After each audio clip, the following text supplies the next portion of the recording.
and welcome back to my channel, Mental Health with Melissa. If you're new here, please don't forget to hit that like and subscribe button for more content. Subscribing to this channel really helps me get mental health information out there to our communities of color and tons of free LCSW test prep.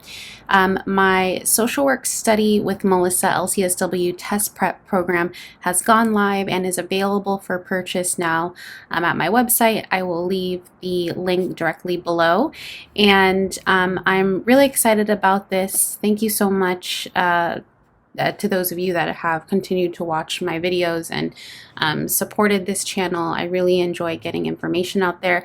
I am going to be having a giveaway for my social work study program. I posted it on my community post. So as soon as I hit 1,000 subscribers, I want to give my study program away for free to one person.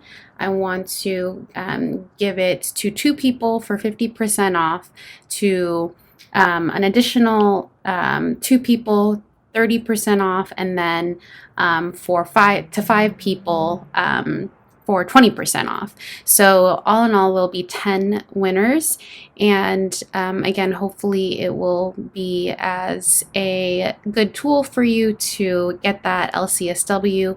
I'll post more of the information in the description box below. Today I have another test prep video for you, so let's go ahead and get right into it. Alrighty, so one of the video suggestions that I had was a vignette on community social work. So thank you so much for the person that requested this video. If you have other video requests, or you just want to gather more information on test prep ideas, then feel free to leave them in a comment. So first I want to go over what community social work is and what they do. So a very quick web search on Google or any search engine will lead you to the same definition. So feel free to take a look at that. So I want to focus this video on the definition and kind of what it is that community social workers do. And then in the next part, or part 2 video, which will be on my Wednesday posting, I will have the actual vignette question for you. So stay tuned for that. So as I know, again, everybody is a different sort of learner. So if you prefer, pause this and just read this visually. And if you prefer to listen to me read it, then we'll go ahead and do that. So community social work is a term used to describe focused efforts that promote the health of a larger community. The community might be a neighborhood, a school system, or even a city or state. In educational programs, sometimes this broad approach is referred to as macro practice social work. So I do have videos where I'm describing specifically what macro social work is, including advocacy, policy development, and program evaluation. Those were 3 videos that were under this general macro approach on my channel. I have made them private now because they are going to be a part of my study program. So if you haven't had the chance to take a look at them and you're interested, again, they are going to be available on my study program now, available with tons of other videos that are specifically made for that test prep program. So with community social work, although it may be kind of under this umbrella term of macro, I want to make sure that we can kind of define it further, because I understand that there are some questions on the LCSW tests that ask about community social work or community social workers. So I want to make sure that we can kind of clarify. So let's look further. Community health is a broad term in itself, like I just mentioned, and encompasses a variety of components. So community social workers might choose to focus on physical health disparities, economic needs, educational concerns, or family challenges. Community social workers care about social, economic, and environmental justice, and they're eager to collaborate and create solutions on a community level. So if we're breaking that down, I want you to remember the NASW guiding principles of social work, or the code of ethics under at the NASW, and I actually have a video on that, so go to my channel and check that out, because it's going to talk about all 6 of those code of ethics. And what we're seeing here, just in the description of community social work, is this sort of emphasis on social justice, and that is one of the guiding code of ethics principles. So definitely keep that in mind. So for community social work, it seems as though under the code of ethics, social justice is one of the guiding principles here. So community social workers might be experts in business management, public health, urban development, political science, healthcare administration, and more. The work might focus on the advocacy and analysis, planning, or the implementation stages of a program focused on community health. So again, what we're hearing here is this sort of subgroup of macro social work, and again, advocacy, policy development, and program evaluation are all under that. So as a community social worker, you may be really focusing more, less on the clinical and micro needs and more at a macro capacity, in which you may be a program director.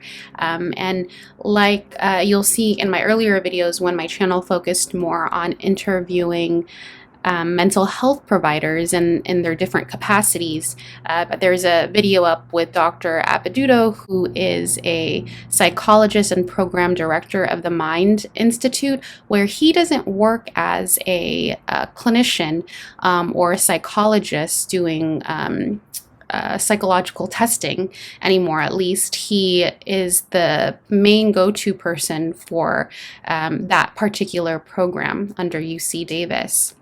And in addition to that, in another video, and feel free to check out these videos because again, they were earlier videos on my channel, there's a interview that I have with Stephen, who is one of the program managers under emergency services in the city of Santa Monica. So that's another example of community sort of macro work.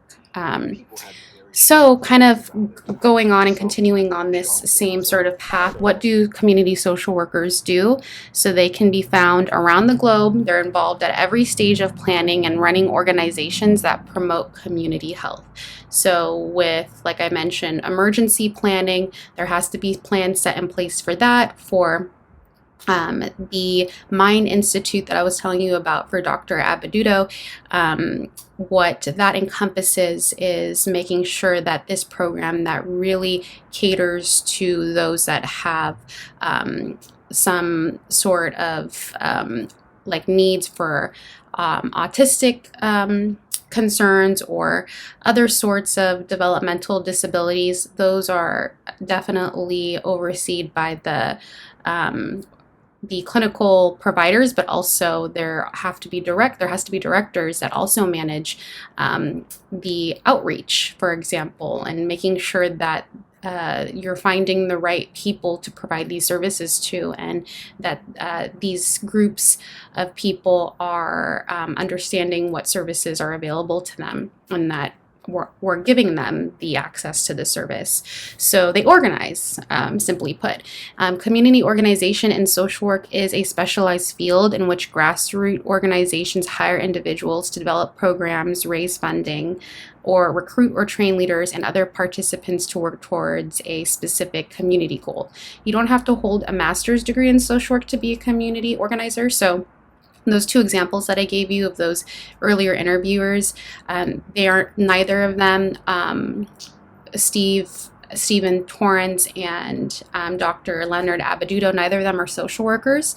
I believe Stephen Torrance has a master's degree in community organization, I believe, and then Dr. Leonard Apeduto is a psychologist, so he has a PhD in psychology. So neither of them are social workers, but you can still do these sorts of community organization efforts, even if you're not a social worker. It does incorporate having some unique sort of background to perform the kind of activism, mobilization, advocacy, and development required for this type of work. So while you don't have to be a social worker, it sure helps, because I know that a lot of social workers do practice in sorts of these community efforts and organizations. So that was kind of a long explanation into the field of community social work. And again, I so thank the person that suggested this video, because I think so far on my channel, I've done a lot of information on clinical social work and clinical mental health services, like looking at diagnoses and the DSM, and looking at more micro focus sorts of LCSW test prep. But just like micro and clinical social work is important, so is community and macro social work. I can't emphasize that enough, because without one, there wouldn't be another. We have to kind of come together, no matter what our preference is. We do kind of take a little bit of a dabble in both arenas, whether we're the one providing that direct sort of service or not. It may be that we, for example, are a micro sort of social worker, and because we don't do the macro, a client or a client's loved one needs access to a macro social worker. So we do have to familiarize ourselves with what the differences are so that we can refer as appropriate. Okay, so I hope that video was helpful. Again, like I said, come back to my channel for the part 2 video, where I will be doing the LCSW test prep vignette overview of community social work. And until next time, managing mental health matters.